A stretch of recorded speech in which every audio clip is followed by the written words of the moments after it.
We are Destin, Florida, at the Feast of Tabernacle. Yes, indeed, we are here to celebrate God's feast, and we are going to be sharing with you in this video the principles from the scriptures that we have used that has enabled us to save more, to be able to do things like this without any sweat. Yes. So here we are in Destin, Florida, and at the beach.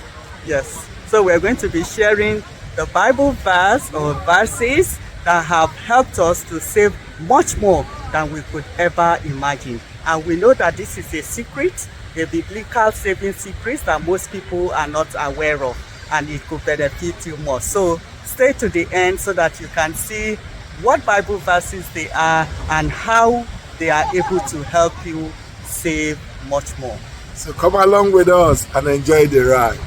So, what are those scriptures that have made it possible for us to keep this feast and enjoy this beautiful place that we've been in? The first that comes to mind quickly is Leviticus, the 27th chapter, in verse 30, where God says that all tithes belong to Him. Now, we are not talking about tithes here, but it's the principles that have helped us. So everything belongs to Him, and all tithes belong to Him. So, and they are holy to Him. Now, the second scripture here is Deuteronomy, the 22nd, the 14th chapter, and the 22nd verse to the 23rd verse. That now zeroes in on why we are able to keep this feast, because it now references what is called the second tithe, the second 10% of our income over the year, which we keep to enable us to come to a beautiful place like this and enjoy this ambience. So how does that relate to our financial journey? Yes. So these verses have helped us to actually be able to save more, and has, changed our entire financial life, as it were. So how it did that? We looked at it from the first scripture, the Leviticus one about paying tithe. We noticed that if we pay God a tenth of our income and He said we pay it to Him, we were like, how much do we end up paying? Like when we saw the amount of money that we were able to pay God, the 10% of our income every year, we started wondering, like, so why have we not been paying ourselves? After all, the Bible is written for our example as lessons to us to use. So why have we not been using this?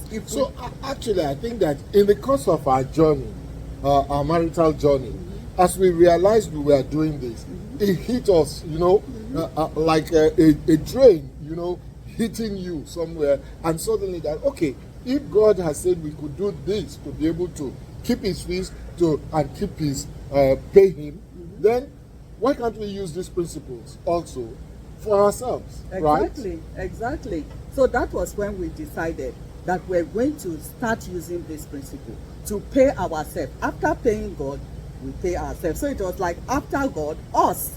We're going to pay God, and then after Him, we pay ourselves. And we were shocked at the amount we were able to save just doing that. As it is said, little drops of water makes a mighty ocean.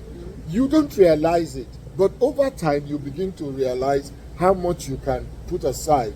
And when we committed to doing it, after paying our tithes, and then from when we came into God's church, and after paying our second tithe, and we committed to keeping another 10% aside, we saw it grow over the years. And can you give a rough estimate or an idea of how much this has helped us? Yes, it has helped us a lot, because I know that when we started, it is what actually helped us to save up to 20,000 in a year just by doing that.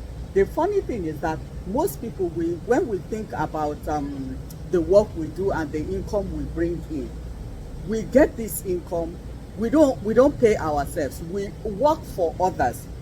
We work, we get the pay, we pay the grocery person, we pay for clothing, we pay the landlord, we pay the mortgage company. Yeah, we pay all these other people. You pay your car notes. Yeah, but you don't pay yourself. Who is the person actually working? Exactly. You are like the horse that is tilling the soil or dragging the the cats and everything that is tilling the ground, Yes. but you don't pay yourself. You Yes. pay everybody Everybody else. else. And at the end of the day, nothing comes to you. Exactly. So that was when it hit us that, hey, Yeah. we need to pay ourselves also. And we committed to doing it. Yes, And because God is the ultimate creator, and using his own wisdom, which he said, like, to take care of my activities in my house, you have to pay me first. So that was it. There was no negotiation. God said, pay me first, to ensure that his work continues. And that's the same thing. Pay yourself first. That's the lesson we learned from that verse. Pay yourself, put yourself as priority, so that you'll be able to take care of things that pertain to you, things that pertain to your future, things that pertain to your own life. So after God, think of yourself, pay yourself. Then after you paid yourself, then you begin to pay other people. now I know that some of you might begin to wonder and say, how are you going to do this? Your income is even barely enough for you, right? That is the first thoughts that come to people's mind. It's even barely enough for you. So how But can I save 10%? yes, so how can I save 10% again, or pay myself 10%? Let me tell you, the reality is that we do not want to delay gratification. We want to buy things, we want to stay current, we want to be like everybody else. And so there are certain things that we can do without. I know of somebody that can hardly, make any ends meet, but you find that every year they want to change their TV. They want to buy the new things that are in town. They want to follow others. They get their tax returns. What do they use it for? Things that have no real value to their lives, right? Yes. So you can actually pay yourself if you critically look at your finances, and that brings us to budgeting. Yes, but look at it this way. Actually, when you pay God, God is saying, pay me 10% to take care of my work, and then the remaining amount, 90% that you have, use it for your own needs and purposes, right? So if you decide and say, I'm paying God and then I pay myself, what we have learned is that God is saying, live within what is remaining.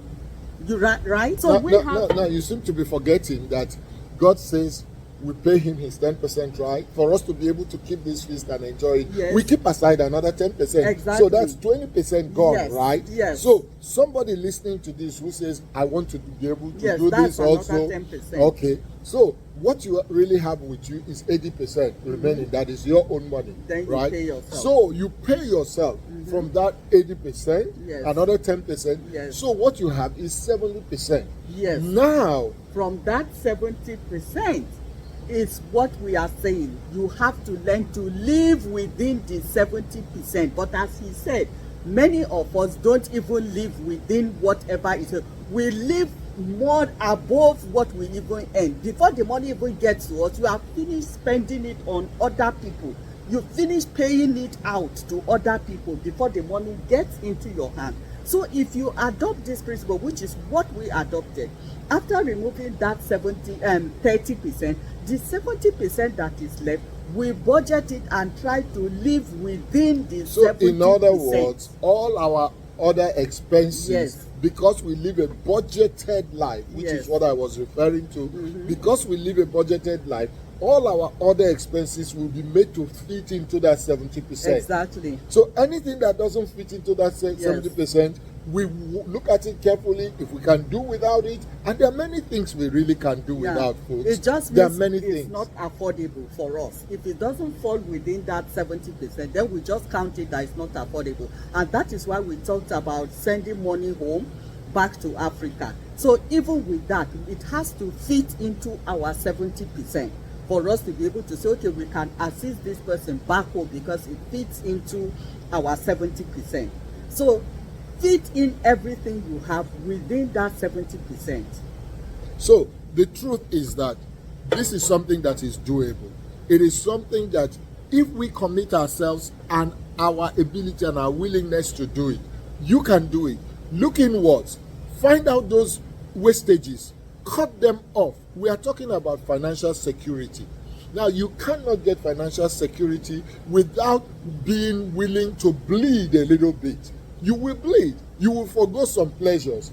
But you are preparing like the ant, as the scripture says. You are preparing in the summer for the winter time. Yeah. And that is why you need to put something aside. We were talking with somebody today, and this person was just telling us that, hey, I don't have any savings at all. Nothing at all. That means nothing. That means the person nothing. doesn't pay themselves at all. You just use it and pay other people and don't pay yourself. So as he was saying, you know, looking at this, another thing we drew from there, if you look at that verse, it says the tithe is holy unto God.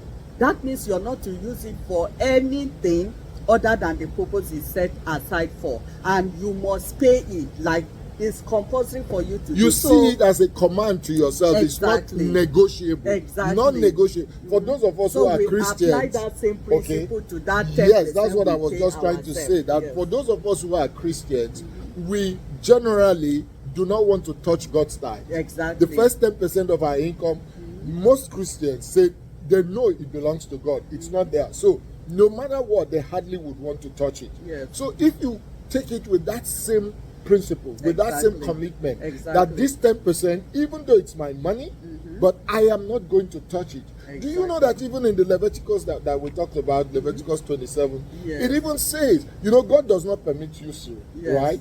But it even says, going further down, that if you touch any of this, you will redeem it with a fifth of it. In other words, you are paying 20% interest if you use any of that money. Because it doesn't belong to you, it's holy to God. Yes. So if you see that 10% of yours that you are paying yourself, this is holy to God, just to help you, right? It's not God's money, it's your money. It's holy to you. It's holy to you, actually. Yes, so if you see it from that perspective and say, I'm not going to touch this money, and if I touch it for anything other than the purpose for which I'm keeping it aside, I will pay an interest of 20% on it. It will help you to be more disciplined and to be more committed to paying yourself. Exactly.